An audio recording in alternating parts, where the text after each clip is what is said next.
Because in one topic, there are many competencies. Okay? In just one topic, you can make many competencies. So the topic assigned to us is music of Southeast Asian countries.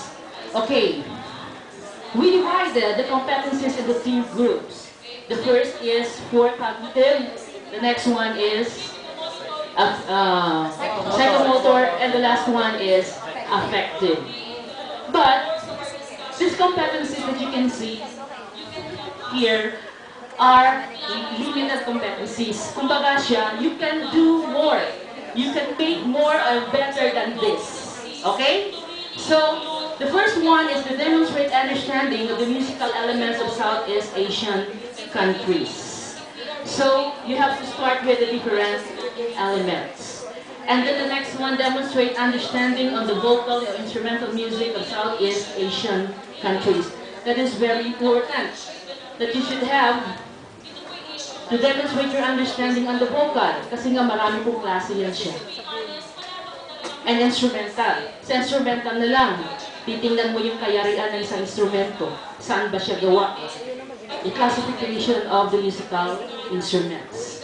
And then, identify different samples of vocal instrumental music of Southeast Asian countries. So there should be an instrumental or vocal composition from each country. Now, it is very important also that a teacher should learn how to analyze music. So what's the basic for that? You're going to be equipped with the different elements of music. So, hindi naman ibig sabihin na lahat ng elemento, kukunin mo lahat. Kung ano lang yung nakikita mong elemento na nandoon, yun ang dadaanan mo. And then in the part of comparison, you are going to compare with according to the element. So, what element, say for example, rhythm. The rhythm of Indonesian music compared to the rhythm of Philippine music. Is there something na magkapareho sa kanila? That's how you treat it. Now, in the tonality, ano bang meron doon sa Philippine folk song at saka sa Indonesian folk song? May pagkakaiba o may pagkakahawig ba sila? Are they using the same kind of scale? Alam niyo na yun, the pentatonic scale. Next. Now, yung analysis kasi, kapag hindi po maganda yung pundasyon ng teacher, mahihirapan po siya na gagawin mo yun. Kasi pag sinabi mo pentatonic, hindi lang po nangyayari yan siya sa isang measure. Okay? You have to study also the interval. Paano siya naging pentatonic? Okay, the pentatonic is the 5-tone scale. Yeah, 5 tones lang po siya. Ayan siya. And then, let's go to the psychomotor. Perform different vocal instrumental music aligned with the musical elements. Applying the musical elements of Southeast Asia. So, vocal and instrumental music. So, iba po ang vocal, mga awitin po siya, instrumental po. And then another one is, you should have a critical thinking about that one. Kasi po, ang silent po, ay may komplikado po yan siyang instrumental element. Yung polyphonic stratification. Pag hindi po maganda yung pagka-present natin, magkakaroon po ng confusion doon sa mga participants natin. Okay, create and improvise vocal instrumental music. You can create or you can improvise it. Create improvisation dapat ito on the vocal and instrumental music. Now, how will you improvise instrumental music? Doon kayo mag-concentrate sa instruments. You can use indigenous materials. Any materials that can do, di ba? That it can produce sounds. Okay. Next, let's proceed to the affective domain. Develop awareness of the Southeast Asian cultures through vocal and instrumental music. So, awareness of cultures. Pinag-uusapan natin dito, noong isang araw pa, ano ba yung gamit ng music, di ba? So para sa akin naman, parang karagdagang pangkaalaman lang po. Kasi ho, dapat na maintindihan ng mga bata na balang araw pupunta mo sila sa ibang bansa. Para maiwasan po natin yung culture shock. Ito na po yung paraan. You should know their music, you should know they should know the culture of different nations here in Asia. Kasi kapag, yung nga sabi nila, yung mga choir na nag-tour sa ibang bansa, kapag kinakanta nila ang folk song nila, nagtatawanan. Kasi mali yung tonal quality. Kumakanta siya ng arirang, hindi naman yung tonal quality ng Korean ang kanyang gamit. So nagtatawanan sila. Yung diction ko, pati yung pan ko. Okay, the tone itself, okay. Next, develop a foster nationalism through comparison of the cultures of Southeast Asian countries in their vocal instrumental music. So, importante po yan. It should start with nationalism. Babalik po tayo sa Pilipinas. Through comparison of the cultures of Southeast Asian countries on their vocal and instrumental music. Anong nakikita mo sa kanila na meron dito sa Pilipinas? Evaluate the musical learning outcomes with the use of appropriate assessment tool, or that is now your rubric. So, they have to show. They have to showcase something about the Southeast Asia. Okay? So, napakalawak po. Baka sabihin pa, malawak naman ng Southeast Asia. Ganun po yung pagka-present po talaga. Isang quarter, buong Timog Silangang Asia. Okay. Yung nga din yung nakita ko kanina, bakit Indonesia lang nabanggit? Dapat yung kabuuan po talaga ng Timog Silangang Asia. Okay? Kaya sasabihin ko sa inyo, sample lang po yun siya. You can create better than this. Okay? Thank you.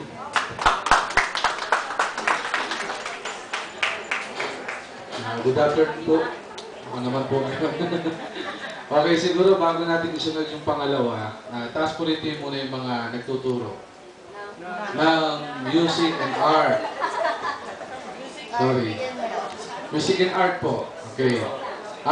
Ngayon, dahil sa sabi natin kanina, maraming problema sa music, iba talaga hindi nakapagturo. Based dun sa nabanggit ni Mrs. Eden Road, Doktor, kilala yun. Okay. Sa palagay niyo po ba, maaabot ninyo yung ganong level?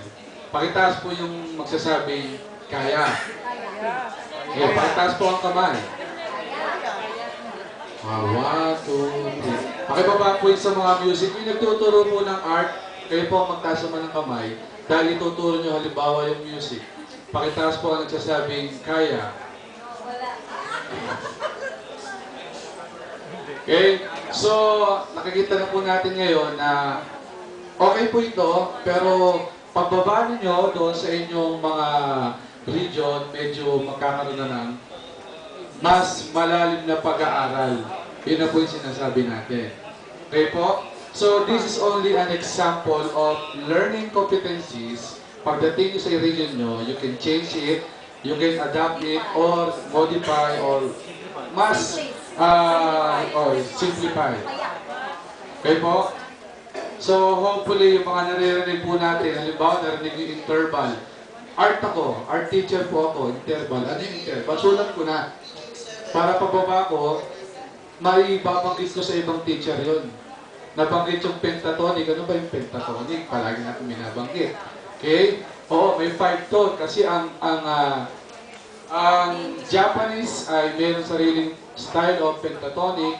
Ang Chinese mayroong sarili. Pagdating ng Indonesia, gumagamit din sila, etc. etc. So, confused na po tayo dyan. At least, alam natin what is pentatonic or other musical terms na ngayon lang po natin naririnig. Okay po? So, may sasabihin si Madam Butterfly. Ito pong develop awareness. Okay, okay yan. But then, if kayo ay aware lamang, pero hindi nyo na-appreciate, still, na-defeat yung purpose.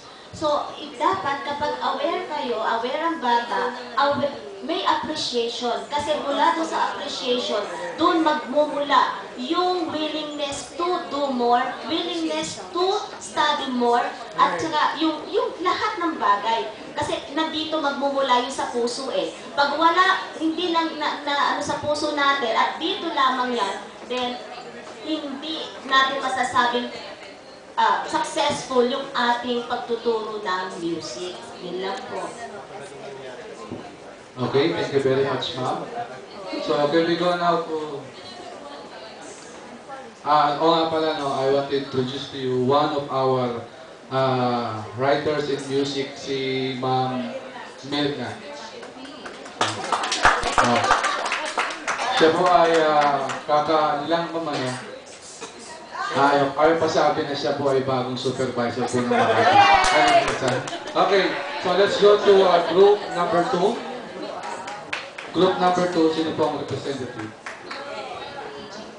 Bawal po muna mag-split. Okay?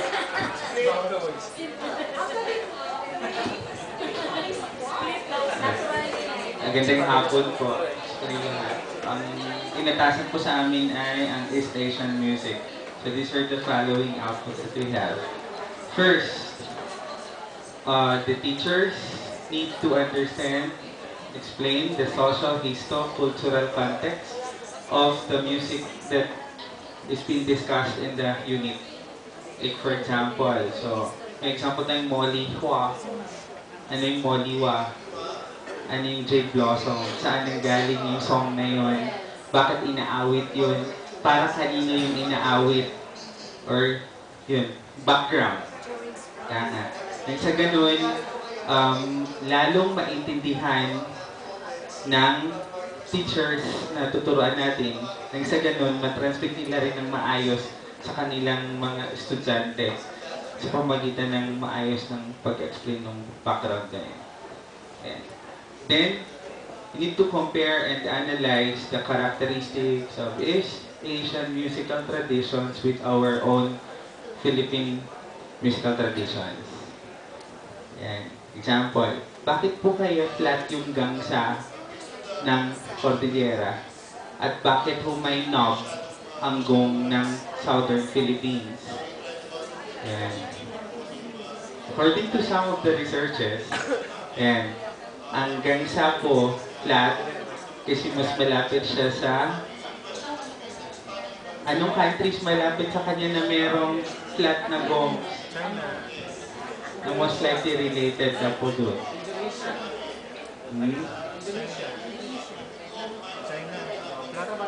Sa North, Cordillera, di po ba meron tayong gangsa? Ayan. Bakit po daw flat? Ayan. So, pwede natin may relate sa China, Korea, yung Chang-Chang sa Chinese and sound. Ayan. Sa down south, meron tayong agong, kulintangan na pwede natin i-relate sa gamelan ng Indonesia.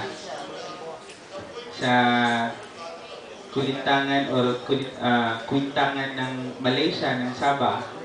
Diba? So, ganun. The traditional or correct pronunciation of each word na inaawit. At ang bawat posisyon ng pag-upo o pagtayo sa tuwing tumutugtog ng instrumento. Kasi merong groups, bawal yung nakabukas yung paa habang nakaupo. Meron din saradong-sarado. Diba? So, dapat po natin ma-relate din sa kanila. And then, at the end, the trainees will be able to exhibit or demonstrate a performance task which relates to the unit or the topic that they will be discussing, coupled with those first two competencies that they have undergone with. Yun lang po.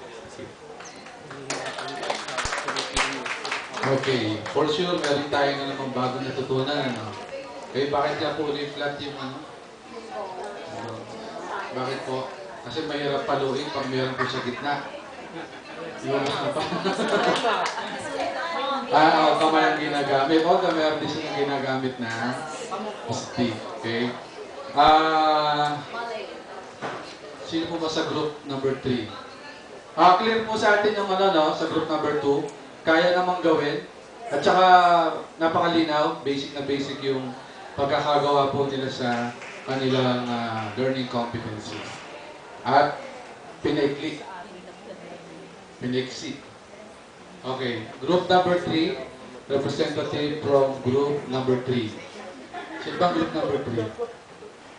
Sige po. Ang hindi lumapit sa group number 3, dadali namin dyan yung sound system.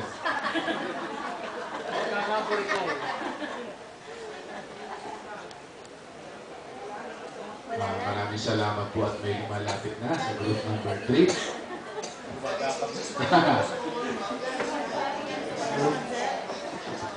Sir, ano naman? Okay. Sa group number 3, what we did was, we look into the learning competencies. Kaya po ako And we look into the learning competencies expected of our students to have doon sa third quarter. Tapos inisip namin, base doon sa mga learning competencies, ano yung dapat na meron yung teacher or yung facilitator para maibigay niya so that the transfer of learning is realized. And so, ang ginawa namin, bawat learning competencies, ginawa namin ng equivalent learning competency yung teacher. Okay, so number 1, yung sa learning competencies, listens to the song from... Tama ba itong binabasa ko sa'yo? Pwede pong pahiran? Yes, ma'am. Ayan po. Listens to the song from Central Asia, etc. Ang ginawa namin, yung teacher dapat nare-recognize niya, no, yung songs from Central Asia, etc. and all the other songs from the Asian countries. The second learning competency is correlate Central Asian countries. So instead of correlating ang expected outcome natin sa estudyante for them to correlate, the teacher must integrate characteristics of Central, South, and Near East Asian countries. Number 3, analyzes yung sa learning competencies ng estudyante, analyzes examples of Central Asia. Ang ginawa namin, hindi lang siya ma-analyze kung hindi, yung teacher must have an in-depth analysis of on examples of Central and describes the elements used. Number 4, explains the distinguishing characteristics of representative. Ang teacher competency is interprets the distinguishing characteristics of Central and other Asian countries. Number 5, performs on available instruments from Central Asia. So, avails adequate, bakit nandito na ako? Avails adequate teaching materials on Asian music. And number 6, improvises simple and rhythmic harmonic accompaniment. Yung sa bata, simple lang. Ang ginawa namin dito, baka meron siyang ma-encounter na medyo mga advanced na estudyante. So binigay namin improvises simple to complex rhythmic and harmonic accompaniment to selected music of Asian countries. Next, develops musical awareness and creativity. Teacher competency is develops deep understanding of musical awareness and creativity. Next, number 8, explores ways of producing sounds on variety of sources. We put here designs, nasa musical performance na to. Medyo i-skip namin yung explores ways of producing because napapunta na siya doon sa musical performance and evaluation of musical performance and assessment. So we expect our teacher or the facilitator to be able to design or develop performance rubric relative to the assessment of musical performance. Meron kaming dinagdag dito that the teacher should also have acquired varied teaching strategies, styles, approaches, and techniques in teaching Asian music. Yun po. Okay, thank you, sir. Ngayon, magkakaroon po tayo ng test. Ang testing natin madali lang. I-base natin dito bago tayo sa class, ano. Siguro kahit sa anong scratch lang na meron kayo. From 1 to 9, pakichikan yung alam yung kaya nyo nang gawin pagbaba nyo. Kasi ituturo nyo po yan eh. Sige, pagka halimbawa dito sa number 1 ay hindi ko kaya yan, hindi ko muna checkan. Pagka number 2, kaya ko check. Sige po, check X lang, check X. Mga 1 minute lang po. Kasi si Sir Duyan, nag-assessment kagad eh. Sige, para makita lang po natin kasi actually ang ganda ng ginawa ng group number 3. So tingnan lang po natin, pagdating po natin ay may level po natin ito sa mga teacher po na tuturuan natin. O last 30 seconds na lang po.